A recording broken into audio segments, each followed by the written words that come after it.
نحمده ونصلي على رسوله الكريم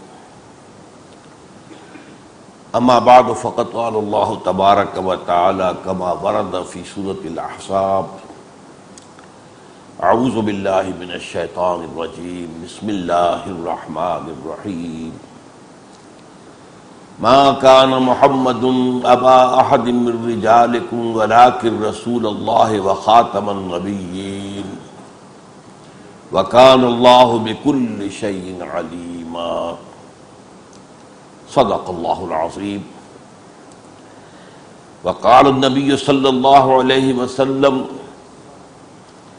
وإنه سيكون في أمتي 30 كذابون كلهم يزعم أنه نبي وأنا خاتم النبيين لا نبي بعدي رواه الترمذي رحمہ اللہ عن ثوبان رضی اللہ تعالی عنہ وقال صلی اللہ علیہ وسلم لا تقوم الساعة حتى يخرج 30 دجالون كلهم يزعم أنه رسول الله رواہ ابو داود رحمہ اللہ عن ابی ہریرہ رضی اللہ تعالی عنہ رب اشرح لي صدری ويسر لي امری واحلل عقدۃ من لسانی یفقہوا قولی اللہم ربنا افرغ علینا صبرا وتوفنا مسلمین رب اشرح لي صدری ويسر لي امری واحلل عقدۃ من لسانی یفقہوا قولی آمین یا رب العالمین۔ آج آپ کو اندازہ ہو گیا ہوگا کہ مجھے خاص طور پر ختم نبوت کے ضمن میں گفتگو کرنی ہے۔ میں نے اس سے پہلے کبھی اس موضوع کو خاص طور پر اپنا جو ہے وہ موضوع نہیں بنایا۔ اس کی وجہ یہ ہے کہ میں نے اپنے لیے مثبت طور پر دعوت قرآن، دعوت ایمان، دعوت جہاد،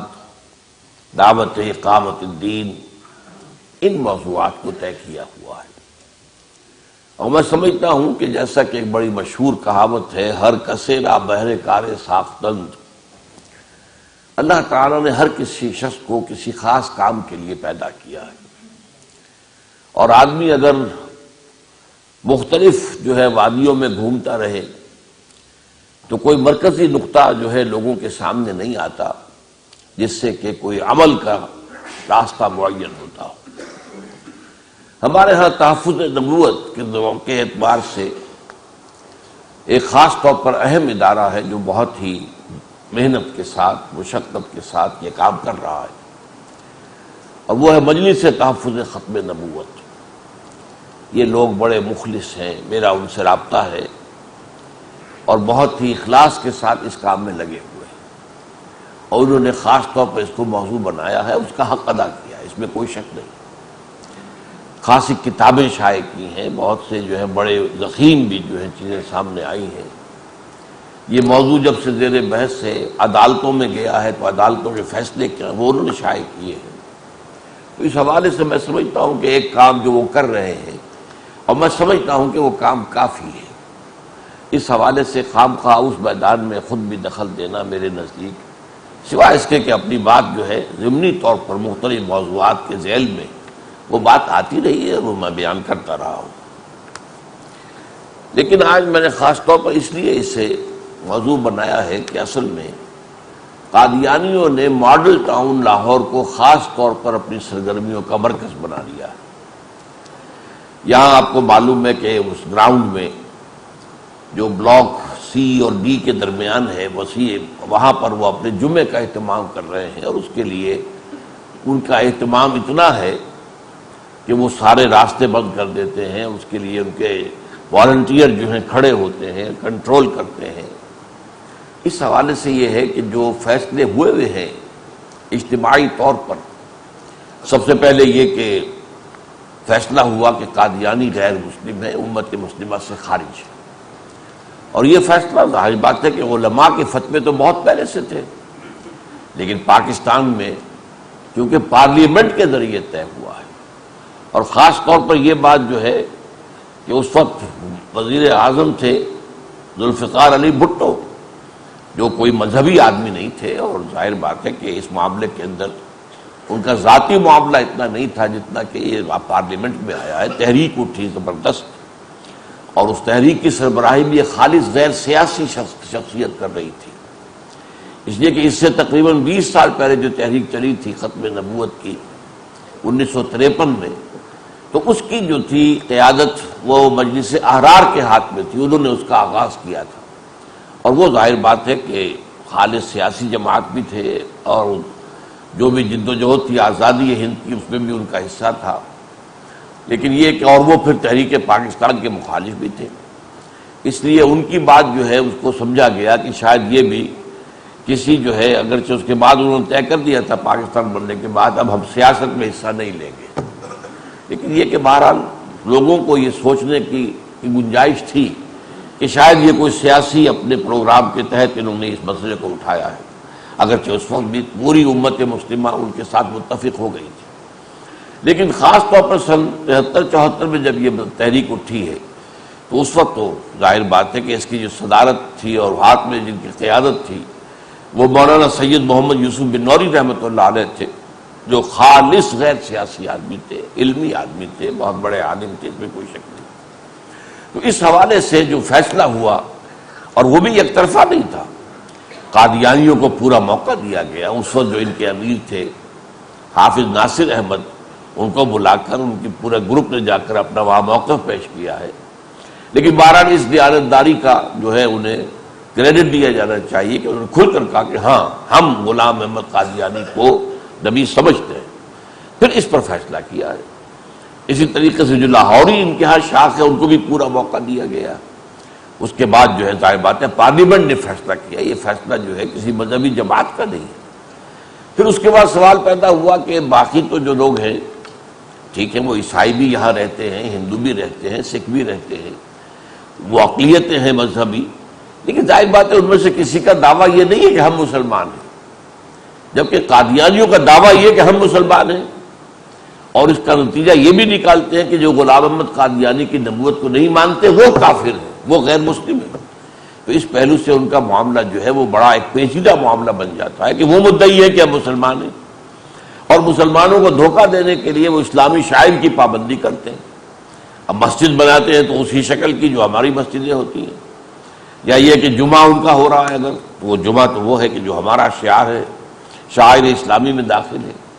تو اس حوالے سے پھر ایک قانون یہ بنایا گیا کہ وہ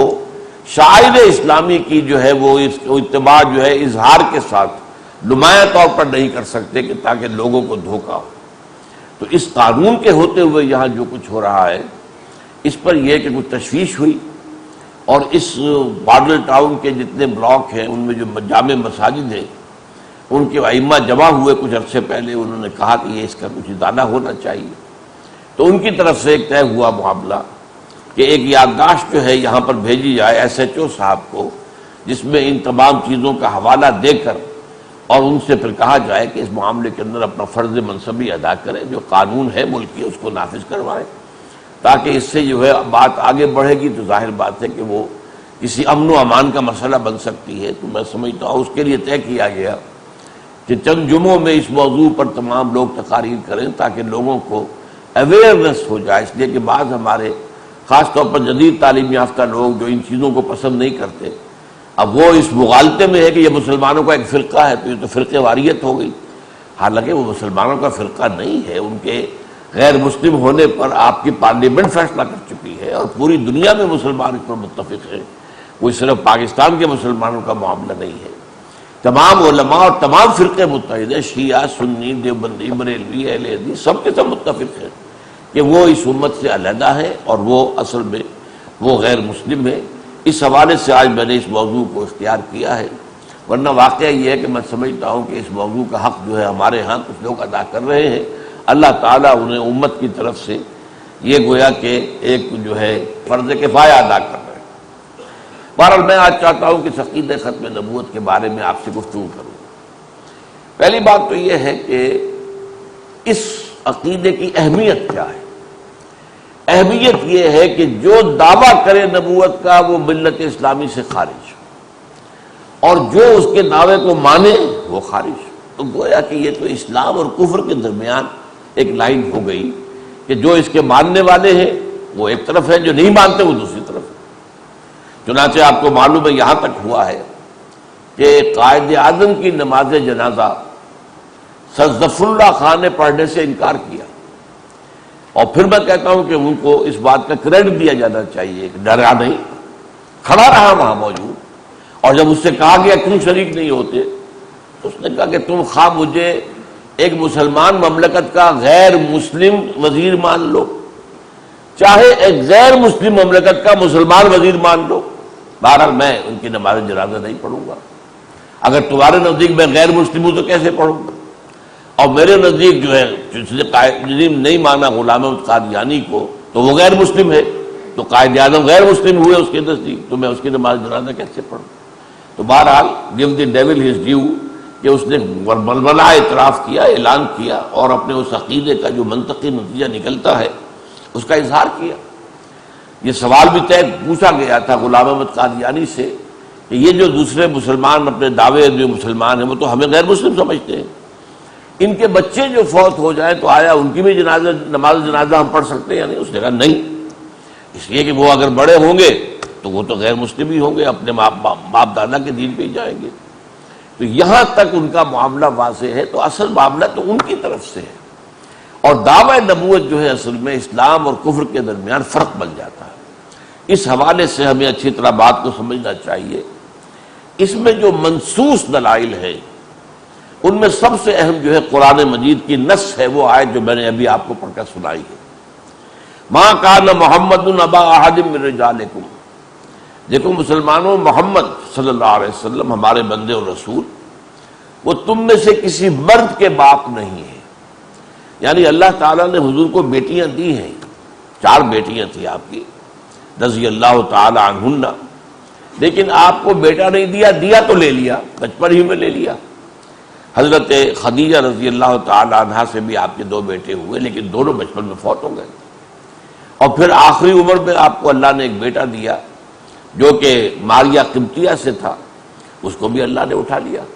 تو کوئی بیٹا کسی مرد کے باپ نہیں ہے، ولیکن رسول اللہ و خاتم النبیین، بلکہ وہ اللہ کے رسول ہیں اور نبیوں کے خاتم ہیں۔ اب آپ پر نبوت ختم ہو گئی، اور کوئی سلسلہ یہ کیوں یہ آیت آئی ہے وَكَانَ اللَّهُ بِكُلِّ شَيْءٍ عَلِيمًا، اور اللہ تعالیٰ تو ہر چیز کا علم رکھتا ہے۔ یہاں یہ خاص طور پر آیت کیوں آئی ہے، کس سلسلے میں آئی ہے، اس کا جو سلسلہ کیا ہے وہ یہ ہے کہ جو واقعہ ہوا تھا بہت اہم حضور کی سیرت طیبہ میں، حضور صلی اللہ علیہ وسلم کی ایک پھوپھی زاد بہن حضرت زینب بنت جحش رضی اللہ تعالی عنہا، حضور کی پھوپھی تھی حضرت امیمہ بنت عبد المطلب، ان کی بیٹی تھی۔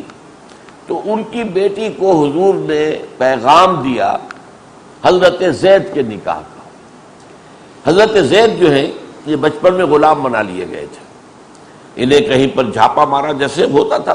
قبائل کے اندر، ایک قبیلے نے دوسرے پر حملہ کیا، وہاں سے مال و دولت گھسیٹی، اور اس کے بعد یہ ہے کہ کچھ لوگوں کو پکڑ کر بھی لے گئے۔ تو ان کو پکڑ کر لے گیا قبیلہ، وہ جس نے حملہ کیا تھا ان کے قبیلے پر، انہیں فروخت کر دیا لا کر بازار کے اندر، بازار وکاس کے اندر، جہاں پر عام طور پر خرید و فروخت بھی ہوتی تھی۔ تو انہیں خریدا ہے حکیم بن حزام نے، جو بعد میں ایمان لے آئے رضی اللہ تعالیٰ عنہ۔ اور یہ واقعہ میں بیان کر رہا ہوں، ابھی حضور کی نبوت کا ظہور نہیں ہوا تھا، یہاں آغاز کا لفظ میں نہیں بول رہا ہوں، آغاز تو حضور کا پیدائشی آپ نبی تھے، بلکہ عالم ارواح میں بھی آپ نبی تھے، جبکہ ابھی یہ سلسلہ آدم کا اور آدم کی ذریت کا ابھی شروع ہوا ہی نہیں تھا۔ تب بھی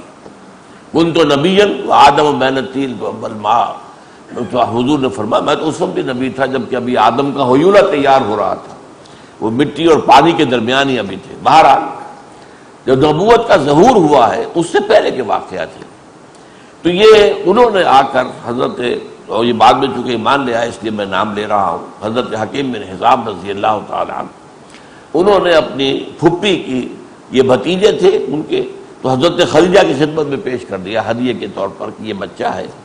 عمر ابھی چھوٹی تھی بہت، 8-10 برس کے تھے، تو وہ ان کے پاس رہا۔ اس کے بعد ابھی حضور کی شادی بھی نہیں ہوئی تھی حضرت خدیجہ سے، لیکن یہ کہ حضور کاروبار کر رہے تھے حضرت خدیجہ کی طرف سے نمائندے کی حیثیت سے، انہوں نے اس کو دیکھا تو پسند کیا کہ بہت اچھا لڑکا ہے، تو آپ کو مانگ لیا حضرت خدیجہ سے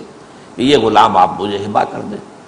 حضرت خدیجہ نے ہبہ کر دیا، وہ حضور کے پاس ہے،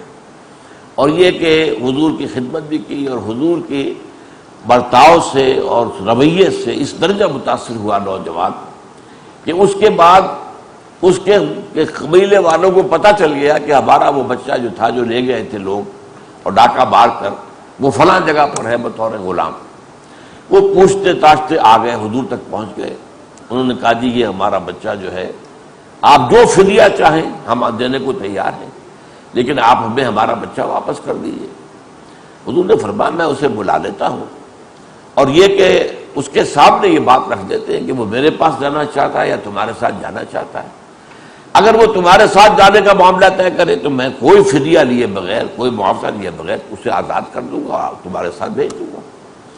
لیکن اگر یہ کہ وہ میرے ساتھ رہنا چاہے تو بہرحال میں ان لوگوں میں سے نہیں ہوں کہ کوئی شخص میرے پاس رہنا چاہے اور میں اسے اپنے سے دور کر دوں،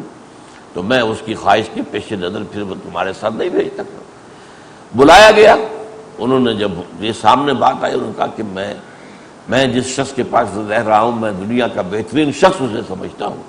تو میں اس کے پاس سے جانے کو تیار نہیں۔ بہرحال اس کے جو چچا اور والد تھے وہ بھی پھر راضی ہو گئے، چلے گئے۔ لیکن پھر حضور نے باقاعدہ جا کر اعلان کیا لوگوں کے اندر مجمع میں کہ میں آج سے اس کو اپنا بیٹا بناتا ہوں، آزاد کرتا ہوں۔ تو حضرت زید جو ہیں، چونکہ انہوں نے اپنے خاندان پر ترجیح دی حضور کو، اپنے والد اور چچا کو قبول کرنے کی بجائے حضور کے پاس رہنا قبول کیا، تو حضور نے گویا کہ یہ احسان کیا آپ کہ انہیں آزاد کر دیا اور منہ بیلا بیٹا بنا لیا۔ تو اس وقت سے پھر زید ابن حارثہ کی بجائے لوگ انہیں زید ابن محمد کہنے لگے۔ تو یہ حضور کے بہت لاڈلے تھے، پیارے تھے۔ تو ان کا پھر آپ نے جو ہے نکاح چونکہ آزاد کر دیا تھا، تو اپنی جو ہے پھوپھی زاد بہن حضرت زینب بنت جحش کے پیغام بھیجایا۔ انہوں نے انکار کر دیا کہ یہ تو آزاد شدہ غلام ہے، میں شریف گھرانے کی شرفائے قریش کی خاتون ہوں، بیٹی ہوں، تو میں تو ان سے شادی نہیں کر سکتی۔ ان کے بھائی عبداللہ ابن جحش نے بھی یہ صاف انکار کیا کہ یہ تو ہمارا کفر نہیں بنتا، یہ تو ہم کفر میں شادی ہونی چاہیے۔ تو اگرچہ اب آزاد آپ نے کر دیا ہے، لیکن وہ اس کا غلامی کا داغ تو ہے نا۔ عرب میں یہ روایت تھا غلامی کا داغ ختم نہیں ہوتا، چاہے کوئی آزاد بھی کر دے تو مولا کہلاتا ہے وہ، کہ یہ مولا ہے، یہ گویا کہ وہ ایک اور کیٹیگری بن جاتی ہے، لیکن برابر وہ نہیں ہوتا بالکل آزاد لوگوں کی۔ لیکن یہ کہ حضور صلی اللہ علیہ وسلم نے ذرا اس پر اصرار کیا، اور پھر قرآن مجید میں بھی یہ آیت نازل ہو گئی کہ ما کان لمؤمن ولا مؤمنۃ اذا قضى الله ورسوله امرا ان يكون لهم الخيرة في امرهم۔ کسی مومن مرد اور مومن عورت کی یہ شان نہیں ہے کہ اللہ اور اس کے رسول کی طرف سے کوئی فیصلہ ہو جائے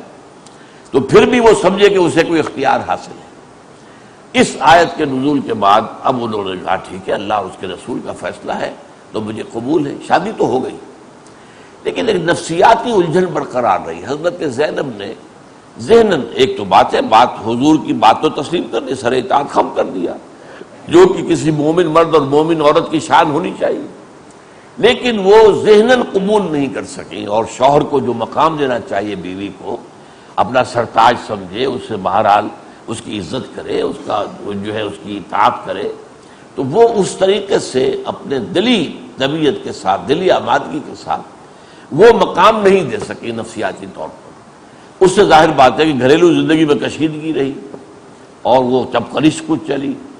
بار بار انہوں نے آ کر حضور سے بھی کہا، شکایت کی کہ معاملہ ایسا ہے تو میں تو طلاق دینا چاہتا ہوں۔ حضور نے روکا، امسک علیک زوجک، نہیں،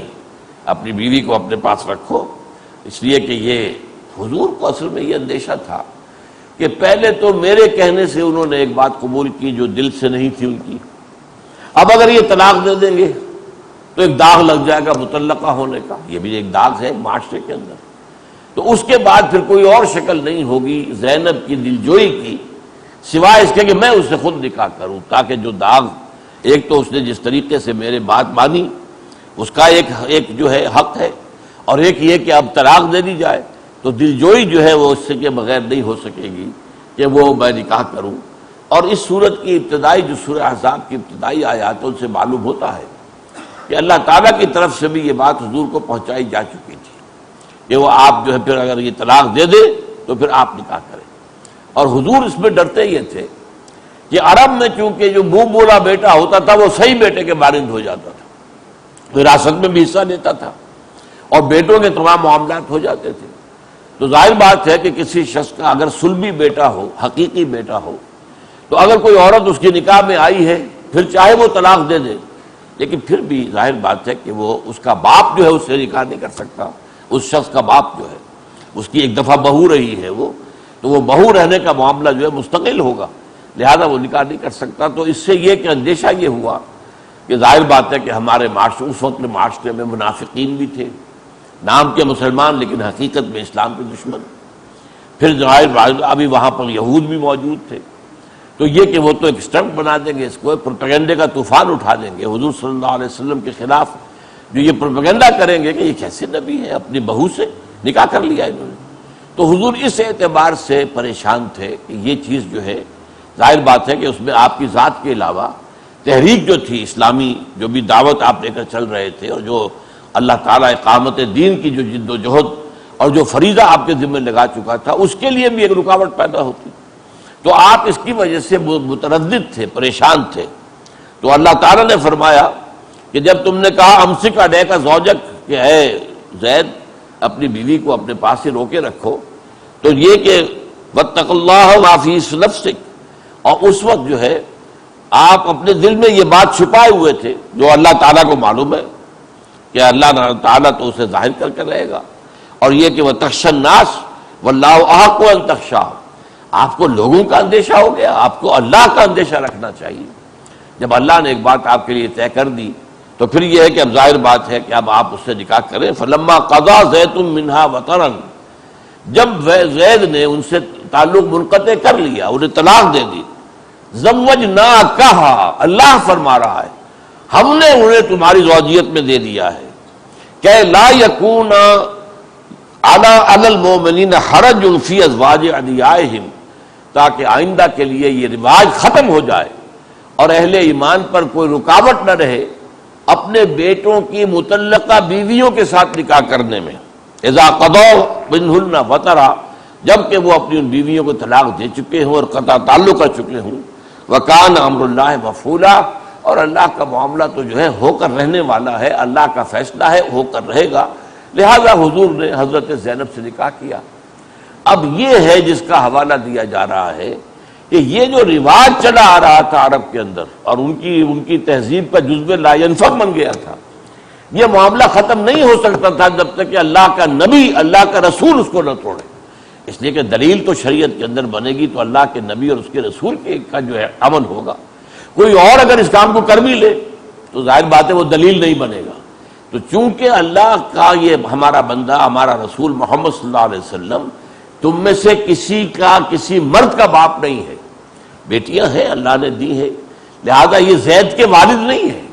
زید کے باپ ہونے کی حالت ان کی کیفیت آپ کو حاصل نہیں تھی.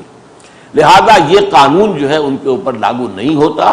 اور اللہ تعالیٰ نے چاہا کہ اس رواج کو، اس رسم کو ہمیشہ کے لیے ختم کرنے کے لیے اللہ نے فیصلہ کیا کہ حضرت زید کا معاملہ جو ہے اگر وہ طلاق دے دیتے ہیں اپنی بیوی حضرت زینب بن جحش کو رضی اللہ تعالیٰ عنہ، تو پھر حضور کے نکاح میں دے دیا کہ اب آپ نکاح کریں. یہ پس منظر ہے کہ جس میں لفظ آیا ہے خاتم النبیین، کہ یہ خاتم النبیین ہے، اب ان کے بعد کوئی نبی آنے والا نہیں ہے. اگر کوئی اور نبی آنے والا ہوتا تو اللہ تعالیٰ ڈیفر کر دیتے اس معاملے کو کہ اس نبی کے ذریعے سے اس کی اصلاح کر دیں گے، لیکن آپ تو آخری نبی ہیں، آپ کے بعد کوئی نبی آنے والا نہیں ہے. لہذا اللہ تعالیٰ نے حضور ہی کے ذریعے سے اس رواج کا، اس رسم کا مستقل خاتمہ کیا. اسی لیے یہ معاملہ جو ہے فرمایا گیا ہے کہ وما جعل ادعیاکم آباءکم، اور دیکھو یہ جو تمہارا ابناکم، تمہارے منہ بولے بیٹوں کو اللہ تعالیٰ بیٹے تسلیم نہیں کرتا. ذالک قولکم بافواہکم، یہ تو تمہارے منہ سے کہی ہوئی بات ہے، اس کی کوئی حیثیت نہیں ہے. ادعوہم لآبائہم، آئندہ سے قانون یہ بھی بنا دیا گیا کہ انہیں اپنے باپوں کے نام کے ساتھ ہی پکارو. جیسا کہ میں نے آپ کو بتایا کہ جب حضور نے آزاد کر دیا تو پھر اب وہ زید ابن محمد کے بجائے زید ابن حارثہ ہو گئے. اس حوالے سے معاملہ کیا گیا ہے. وَهُوَ أَقْسَطُ عِندَ اللَّهِ، اللہ کے نزدیک بات صحیح یہی ہے، مبنی بر ہے کہ ان کو ان کے باپوں کی طرف منسوب کرو. کوئی منہ بولا بیٹا، کوئی منہ بولا باپ جو ہے شریعت اسلامی میں معتبر نہیں ہے اور اس کی شرعی کوئی حیثیت نہیں. تو یہ نص صریح ہے جو قرآن مجید میں ہے. باقی احادیث کے اندر یہ معاملہ جو ہے بہت ہی وضاحت کے ساتھ، بڑی تکرار کے ساتھ آیا ہے، اور اسی لیے امت پر اجماع ہے. 1400 برس سے امت پر اجماع ہے، امت کا اس بات پر. یہی وجہ ہے، آپ کو معلوم ہے کہ عین حضور کے زمانے میں ہی، آپ کے حیات طیبہ کے دوران اور آپ کے انتقال کے فوراً بعد عرب کے اندر کتنے نبی کھڑے ہو گئے، نبوت کا دعویٰ کیا، اور امت کا فیصلہ کیا ہوا، یہ سب کافر ہیں، ان سے جنگ کی گئی. تمام جو بھی مدعیان نبوت تھے، چاہے مسیلمہ ابن کذاب ہو یا کوئی اور ہو، ایک عورت نے بھی دعویٰ کر دیا اور بہت سے لوگ ان کے ساتھ مل گئے. اس حد تک مسیلمہ ابن کذاب کو تو بہت لاکھوں لوگوں نے مان لیا. اور یہ اتنی بڑی تحریک تھی، اس کا میں کافی ذکر آپ کے سامنے کر چکا ہوں کہ یہ اصل میں کاؤنٹر ریولوشنری موومنٹ تھی. حضور نے جب انقلاب اسلامی کی تکمیل کر دی عرب میں، اور جاء الحق وزهق الباطل ان الباطل کان زہوقا، دین غالب ہو گیا جزیرہ نما عرب میں، تو منافقین نے پھر ذرا سر نیچا کر لیا اور اپنے اسلام لانے کا دعویٰ کر دیا جھوٹ موٹ کا. اور وہ منتظر تھے کہ ذرا حضور دنیا سے رخصت دے جائیں، پھر ہم کھڑے ہو جائیں گے اور پھر ہم اس اسلام کی بیخکنی کریں گے. تو اس کا پھر آپ کو معلوم ہے کہ صحابہ کرام نے ان کے ساتھ جنگ کی. حضرت ابوبکر رضی اللہ تعالیٰ عنہ کے عہد خلافت کا بہت بڑا کام تو یہی ہے کہ تمام جو بھی مدعیان نبوت ہیں ان کے ساتھ جنگ کی گئی، اور اس میں بہت سے مسلمانوں نے جامع شہادت پوش کیا ہے. تو یہ اجماع جو ہے کہ حضور کے بعد اگر کوئی شخص کھڑا ہو نبوت کا دعویٰ لے کر تو وہ دائرہ اسلام سے خارج، وہ مرتد، واجب القتل. اور جو اس پر ایمان لے آئے وہ بھی مرتد ہے، واجب القتل ہے، اور وہ دائرہ اسلام سے خارج ہے. میں چند احادیث آپ کو سناتا ہوں. سب سے پہلے یہ حدیث ہے ترمذی شریف کی، حضرت ثوبان، اور یہ ثوبان بھی مولا ہیں حضور کے، جیسے زید مولا ہو گئے کہ حضور کے غلام تھے اور حضور نے آزاد کر دیا، ایسے ہی یہ ثوبان بھی حضور کے غلام تھے جنہیں حضور نے پھر آزاد کیا ہے. ان ثوبان مولا رسول اللہ صلی اللہ علیہ وسلم قال قال رسول اللہ صلی اللہ علیہ وسلم انہ سیکون فی امتی 30 کذابون، میری امت میں 30 جھوٹے مدعیان نبوت کھڑے ہوں گے. 30 کلہم یزعم انہ رسول اللہ، ان میں سے ہر ایک کا یہ زوم ہوگا، خیال ہوگا، باطل، زوم کہتے ہیں خیال باطل کو، کہ وہ اللہ کا رسول ہے. یہ ہے جو ترمذی نے روایت کی حضرت ثوبان سے. اور سنن ابی داؤد کی روایت ہے حضرت ابو ہریرہ رضی اللہ تعالیٰ عنہ سے کہ حضور نے فرمایا لا تقوم الساعة حتى يخرج 30 دجالون، یہاں دجال کا لفظ استعمال کیا حضور نے. قیامت قائم نہیں ہوگی جب تک کہ 30 دجال کھڑے نہ ہو جائیں. کلہم یزعم انہ رسول اللہ، ان میں سے ہر ایک جو ہے یہ زوم رکھے گا، یہ اسے خیال باطل ہو گیا، زوم باطل ہوگا کہ وہ اللہ کا رسول ہے. وَأَنَا أَنَّهُ نَبِيُّ اللَّهِ، حالانکہ میں جو ہوں اللہ کا نبی ہوں اور خاتم النبیین ہوں، میرے بعد کوئی نبی نہیں ہے. اسی طریقے سے بخاری کی ایک روایت ہے، حضور نے فرمایا کہ یقیناً جو ہے کانت بنو اسرائیل تسوسهم الانبیاء کلما ہلک نبی خلفہ نبی. بنی اسرائیل کی سیاست جو ہے انبیاء کرتے تھے، جیسے ہی کسی نبی کا انتقال ہوتا تھا اس کی جگہ دوسرا نبی اللہ تعالیٰ کھڑا کر دیتا تھا. لیکن میں آخری نبی ہوں، میرے بعد کوئی نبی نہیں. اس حدیث کے سلسلے میں بھی آپ نے وضاحت کر دی کہ وہاں تو سلسلہ تھا نبوت کا، ہر نبی کے بعد دوسرا نبی، لیکن میرے بعد اب کوئی نبی نہیں آئے گا. اسی طریقے سے ترمذی کی روایت ہے ان الرسالۃ والنبوۃ قد انقطعت فلا رسول بعدی ولا نبی، رسالت اور نبوت دونوں منقطع ہو چکے ہیں میرے بعد، اب میرے بعد نہ کوئی رسول ہوگا نہ نبی ہوگا. یہاں پر خاص طور پر میں سوچتا ہوں کہ یہ جو حضور نے رسالت کی بھی نفی کی ہے تو شاید اللہ تعالیٰ کی طرف سے یہ علم آپ کو تھا کہ کوئی شخص ایسا بھی کھڑا ہوگا. بہا اللہ جو ہے، جو کہ ایران کے اندر جس نے نبوت کا دعویٰ کیا، اس نے کہا نبوت کا ختم کا قرآن میں ذکر ہے، رسالت کے ختم ہونے کا تو نہیں ہے، تو میں اللہ کا رسول ہوں.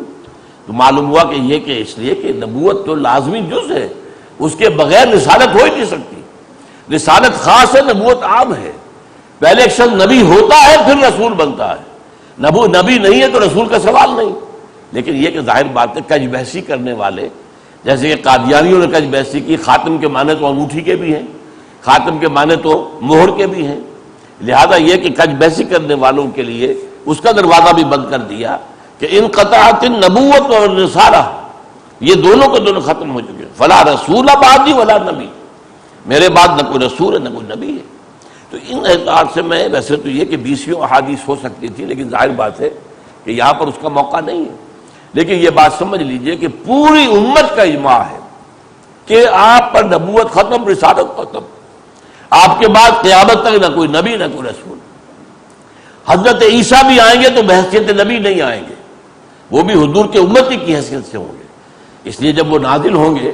اور دمشق کی جامع مسجد میں جماعت کھڑی ہو گئی ہوگی، ابھی شروع نہیں ہوئی ہوگی، اور حضرت مہدی سلام علیہ وہ امامت کے لیے آگے بڑھ چکے ہوں گے، تب حضرت مسیح کا نزول ہوگا تو وہ کہیں گے کہ اے روح اللہ آئیے آپ جماعت کرائیے، وہ کہیں گے نہیں، امامکم منکم، تمہارا امام تم میں سے ہے، اور حضرت مہدی کی امامت میں حضرت عیسیٰ نماز ادا کرے۔ تو ظاہر بات ہے کہ آپ کے بعد نہ کوئی نبی، یہ بھی کہا گیا کہ جب تم مانتے ہو مسیح کا آنا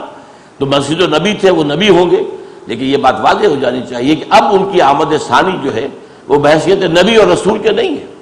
بلکہ نبوت اور رسالت حضور ہی کی ہے، اور حضور ہی کی نبوت کے سلسلے میں جو مجددین آئیں گے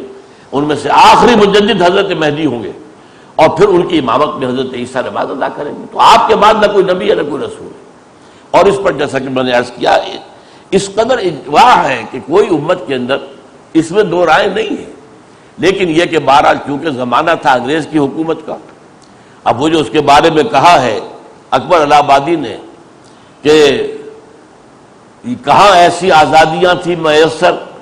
کہ گلے میں جو آئے وہ تانے اڑاؤ، جو چاہو کہہ دو، تو جو جی میں آئے اس کا دعویٰ کر دو، اس لیے کہ انگریز کی حکومت ہے، کوئی پکڑ دکڑ تو ہوگی نہیں۔ یہاں تو اگر کوئی مسلمان حکمران ہوتا تو پھر کوئی دعویٰ کرتا تو اس کا جو حشر ہوتا وہ سب کو معلوم ہے۔ تو کہاں ایسی آزادیاں تھیں میسر،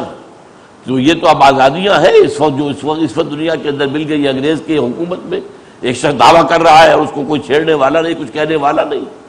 یہ بھی آپ کو میں بتا دوں کہ غلام احمد قادیانی نے خط لکھا تھا امیر کابل کو کہ میں اللہ کا نبی ہوں تم مجھ پر ایمان لاؤ۔ وہ جب دربار میں خط پڑھا گیا تو اس نے کہا اسے ایک لفظ میں جواب دے دو، ایجا بیا، یہاں آؤ، یہاں آ کے دعویٰ کرو تو تمہیں پتہ چلے گا کہ اس دعوی نبوت کا جو ہے وہ کیا نتیجہ نکلتا ہے۔ تو یہ تو در حقیقت حکومت کی یارو خیرو بناؤ، کہاں ایسی آزادیاں تھی میسر، گلے میں جو آئے وہ تانے اڑاؤ، تو یہ سارا جو چاہو منہ میں آ جائے کہہ دو، تو یہ تو در حقیقت انگریز کی حکومت کی وجہ سے ہے۔ اس اعتبار سے یہ بات یقینی ہے اپنی جگہ پر، لیکن جیسا کہ میں نے آپ سے عرض کیا تھا اصل جو الجھن پڑتی ہے، اگر یہ مان لیں کہ ہاں ٹھیک ہے ہم غیر مسلم ہیں، مسلمانوں سے ہمارا تعلق نہیں ہے، تو پھر یہ کہ انہیں آزادی دی جا سکتی ہے، جیسے اہل کتاب کو آزادی ہے، ہندوؤں کو آزادی ہے،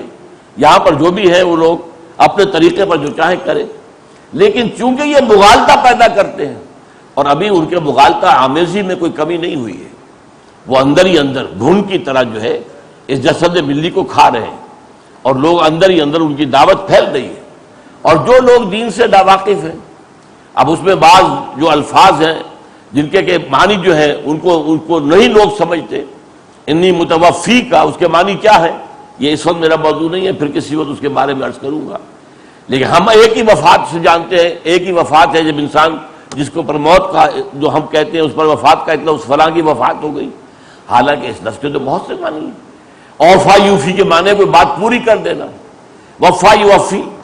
آپ بھائی اپنے وعدہ و ایفا کرو، ایفا کے معنی اوفا یوفی ایفان، وعدہ پورا کرنا، تو ایفا عہد۔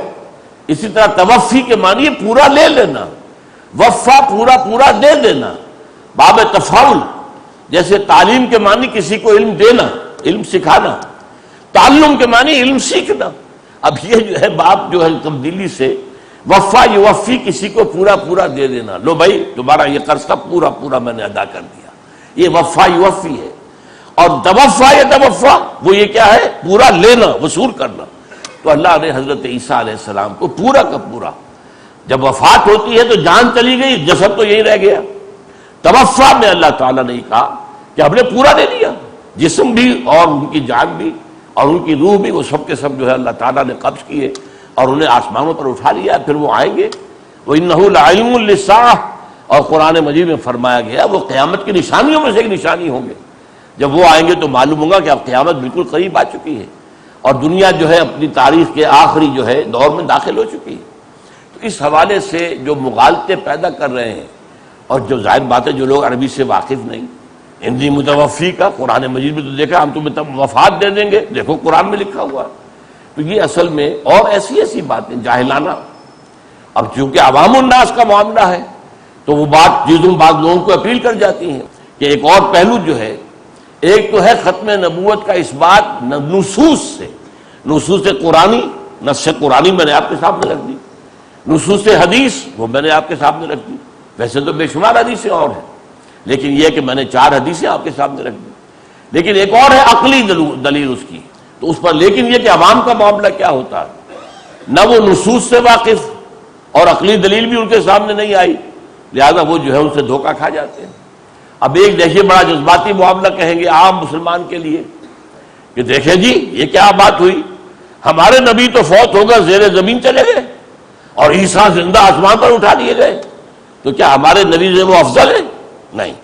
عیسیٰ کی موت ہو چکی ہے، نہ کوئی چڑھا نہ اترے گا، نہ آسمان پہ گیا نہ آسمان سے نازل ہوگا۔ اس عقیدے کی بھی خلاف اس نے جو ہے جو شروع میں لوگوں میں مغالطے پیدا کیے ہیں، اب ظاہر بات ہے جب یہ مغالطہ ڈال دیا اور عام آدمی کہے گا بھائی بات تو بڑی گہری کہہ رہا ہے، بات تو بڑی منطقی ہے، حضور افضل ہے، اب وہ تو زمین کے نیچے زمین میں دفن ہو گیا مر کر، اور یہ عیسیٰ جو ہے اٹھا لیے گئے آسمان پر، تو گویا کہ عیسیٰ افضل ہو گئے حضور سے۔ عام مسلمان کے لیے یہ بات کتنی اپیلنگ ہوگی، ان باتوں سے، ایسی باتوں سے انہوں نے اپنا جو ہے ایک سکہ جمایا مسلمانوں پر اور پھر نبوت کا دعویٰ کر دیا۔ بہرحال کوئی اور باتیں وہ شخص کرتا اس پر کفر کا جو ہے وہ اطلاق نہیں ہو سکتا تھا، ٹھیک ہے گمراہ ہو گیا ایک شخص جو نہیں مانتا کہ حضرت مسیح اٹھائے گئے ہیں، نہیں مانتا کہ حضرت مسیح دوبارہ نازل ہوں گے، تو اگر ٹھیک ہے گمراہ ہے لیکن اس پر کفر کا فتویٰ نہیں لگے گا۔ لیکن جب اس نے نبوت کا دعویٰ کر دیا، اور جیسا کہ میں آپ کو بتا چکا ہوں پارلیمنٹ کی جو کمیٹی تھی اس کے سامنے برملا کہا ہاں ہم انہیں مانتے ہیں نبی، تو یہ چیز ہوتی ہے کہ جس سے دائرہ اسلام سے خارج ہو گئے۔ ایک بات جان لیجئے اصولی طور پر، ایمانیات ثلاثہ جو ہے توحید، معاد، رسالت، ان میں سے ہر ایک کی ایک ایک خاص پہلو سے بہت زیادہ اہمیت ہے۔ اصولی اعتبار سے، نظری اعتبار سے، علمی اعتبار سے سب سے زیادہ اہم ہے عقیدہ توحید، اللہ کی صفات، اللہ کی ذات میں کسی کو شریک نہ کرنا، یہ اہم ترین ہے۔ لیکن عمل کے اعتبار سے اہم ترین ایمان بالآخرت ہے، آخرت کا یقین ہوگا تب آدمی درست رہے گا، آخرت کا یقین نہیں ہے یا کسی بھی غلط عقیدے سے اس کی نفی کر دی گئی ہے، جیسے مثلاً عرب کے لوگ کیا کہتے تھے، ان میں سے وہ بھی تھے جو آخرت کے منکر نہیں تھے، لیکن وہ کہتے تھے ہمارے یہ جو بت ہیں، یہ جو دیویاں اور دیوتا ہیں، یہ ہمارے ہاں سفارشی ہے، چھڑوا لیں گے۔ اب اس سے گویا کہ عقیدہ آخرت کی نفی ہو گئی، پھر آخرت کیا ہوئی، جزا و سزا تو ختم ہو گئی، کوئی سفارشی چھڑوا لے گا تو وہ گویا کہ جزا و سزا کی نفی ہو گئی۔ نمبر 3 یہ قانونی اعتبار سے اہم ترین جو ہے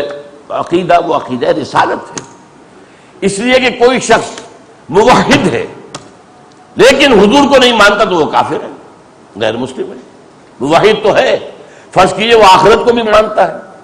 لیکن ان دلائل کے ساتھ، ان تفاصیل کے ساتھ نہیں مانتا جو حضور نے بتائے ہیں، قرآن میں آئے ہیں، وہ کافر ہوگا۔ تو گویا کہ اسلام اور کفر کے درمیان جو لکیر ہے وہ رسالت کی بنیاد پر ہے۔ یہودی ہے، کتنے نبیوں کو مانتے ہیں، صرف 2 کو نہیں مانا نا، حضرت عیسیٰ کو اور حضرت حضور کو صلی اللہ علیہ وسلم، کافر ہے۔ ایک رسول کا بھی انکار کفر ہے، لہذا کافر ہو گئے۔ تو اصل میں اصولی اعتبار سے، علمی اعتبار سے، نظری اعتبار سے اہم ترین ایمان توحید، اللہ کی توحید، لیکن ایمان بالآخرت کا معاملہ اہم ترین ہے عمل کے اعتبار سے۔ اگر خوف نہیں ہوگا، محاسبہ آخرت کا ڈر نہیں ہے، جزا و سزا کا خوف نہیں ہے، تو پھر یہ ہے کہ ظاہر بات ہے کہ انسان مانتا رہے گا اللہ کو، لیکن یہ کہ اسے ایک علمی مسئلہ بنا لے گا، وہ عمل تو درست نہیں ہوگا، اس کا عمل درست ہوگا تیر کی طرح سیدھا ہو جائے گا اگر واقعتاً وہ آخرت کو مانتا ہے، جواب دہی اور جزا و سزا اور حساب کتاب۔ اور قانونی اعتبار سے اصل ایمان کوئی شخص موحد کتنا ہی ہو، لیکن اگر رسول کو نہیں مانتا وہ دائرہ اسلام سے خارج ہے۔ آخری اعتبار سے جو ہے اہم ترین شے قانونی اعتبار سے وہ رسالت کی ہے۔ تو جن لوگوں نے بھی حضور کے بعد کسی کو نبی مانا وہ دائرہ اسلام سے خارج ہے۔ جنہوں نے بھی ایسے شخص کو مانا، مسلمان بھی مانا، تو دائرہ اسلام سے خارج ہو جائے گا، کیونکہ وہ کافر ہے، وہ نبوت کا دعویٰ کر رہا ہے، اسے مسلمان کیسے مانیں گے؟ وہ گویا کہ دائرہ اسلام سے خارج ہے۔ اسی کے ذیل میں آ جاتے ہیں لاہوری، وہ کہتے ہیں لاہوری قادیانی، لاہوری مرزائی یا لاہوری احمدی، وہ اپنے آپ کو احمدی کہتے ہیں، کہ وہ کہتے ہیں ہم تو یہ مجدد مانتے ہیں صرف غلام احمد کو۔ بھائی اس نے نبوت کا دعویٰ کیا ہے تو وہ تو مسلمان بھی نہیں ہے، مجدد کہاں سے ہو جائے گا؟ اس اعتبار سے یہ بات بھی پھر تسلیم کی گئی ہے پارلیمنٹ میں، ورنہ ان کی پلی یہ تھی کہ ہم تو نبی نہیں مانتے، لیکن ایک تو ثابت ہو گیا کہ مانتا ہے، مانتے ہیں، اور اس نے دعویٰ کیا ہے، یہ ثبوت اس کی کتابوں میں موجود ہے، اور وہ یہ کہ ان کے قادیانیوں نے کہا کہ ہاں ہم مانتے ہیں۔ اس اعتبار سے جب وہ مسلمان بھی نہیں رہا تو مجدد کیسے مانو گے؟ اس حوالے سے قادیانی چاہے وہ ربوائی ہے چاہے لاہوری ہے، پہلے وہ قادیانی اور لاہوری بنے تھے، اب اس کی جو ہے چونکہ قادیان سے منتقل ہو کے ربوہ میں آئے تو ربوائی کہلاتے ہیں۔ تو ربوائی ہو چاہے لاہوری ہو، جو بھی غلام احمد قادیانی کے نبی، مجدد یا مسلمان ہونے کا قائل ہے وہ بھی دائرہ اسلام سے خارج ہے۔ اقول قولی ھذا واستغفر اللہ لی ولکم ولسائر المسلمین والمسلمات۔